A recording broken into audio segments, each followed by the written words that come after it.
All right, so let's dive right in, shall we? It's a case ripped straight from the headlines this week. Human remains found in a suitcase pulled from the East River.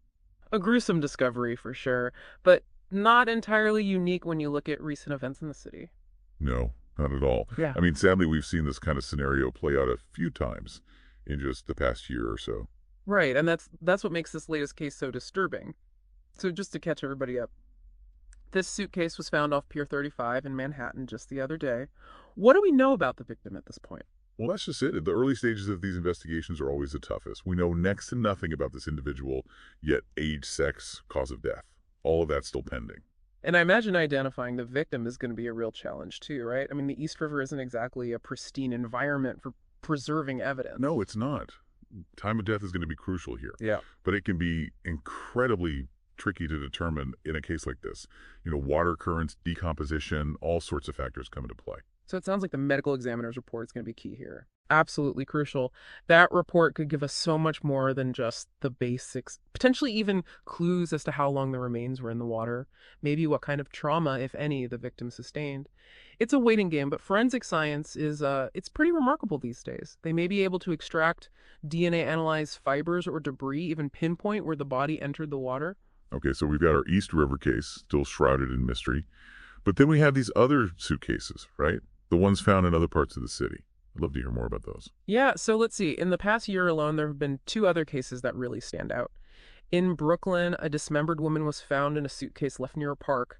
And then there was that just absolutely horrifying discovery outside Long Island. Also a suitcase, also skeletal remains. All within a relatively short time frame. Yeah. You can't help but wonder if there's a connection. Exactly. It's that potential link that has everyone's attention right now. Are we dealing with a serial offender, or are these just isolated incidents that share a disturbingly similar MO? So put yourself in the shoes of an investigator on this case. What are you focusing on? What patterns or details jump out at you? Well, one thing that strikes me is the choice of suitcases themselves. They're not your typical, luggage for travel. They're more like something you'd find at a flea market. Older, nondescript, almost like they're chosen to not stand out. Interesting. So it's not just about getting rid of the body. It's about concealing the suitcase itself. It seems that way. And then there are the locations. These aren't exactly remote areas. We're talking about places where a suitcase wouldn't seem out of place, where it could easily go unnoticed for days or even weeks. Almost like these suitcases are meant to be found. Not hidden, but just discarded. Yeah, and that's a chilling thought, isn't it? It really raises the question, why? What's the motivation behind this very specific method of disposal? Back to the East River case for a second. What steps are authorities taking right now to try and solve this? Well, the usual in these situations. They're canvassing the area, looking for witnesses, security footage, anything that might provide a lead. And they're almost certainly running the victim's DNA through any databases they can, hoping for a match. But let's be real. In a city like New York with millions of people, identifying someone with no ID, no obvious connections, that's like finding a needle in a haystack, isn't it? It can be incredibly difficult, but you'd be surprised what forensic science can do these days. I mean, even a partial fingerprint, a unique dental record, a trace of pollen on clothing, all of that can tell a story. Wow. So every tiny detail, every little piece of evidence could be a clue. Precisely. And in these cases where the victims are silenced, those tiny details might be all we have to speak for them. That's a powerful thought. We're still left with so many questions, but one thing's for sure, these are not just isolated incidents. This is a pattern, and it demands attention. Absolutely.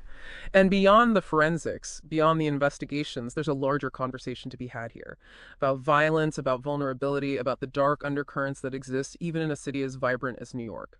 A reminder that even behind the most dazzling skyline, there are stories hidden in the shadows. And sometimes those stories wash ashore in the most unexpected ways. And it makes you wonder just how many other suitcases are out there. How many stories remain untold. A sobering thought indeed. We'll continue to follow this case as it develops, but for now, let's all take a moment to remember the victims whose voices have been tragically silenced. Thanks for listening, and we'll see you next time.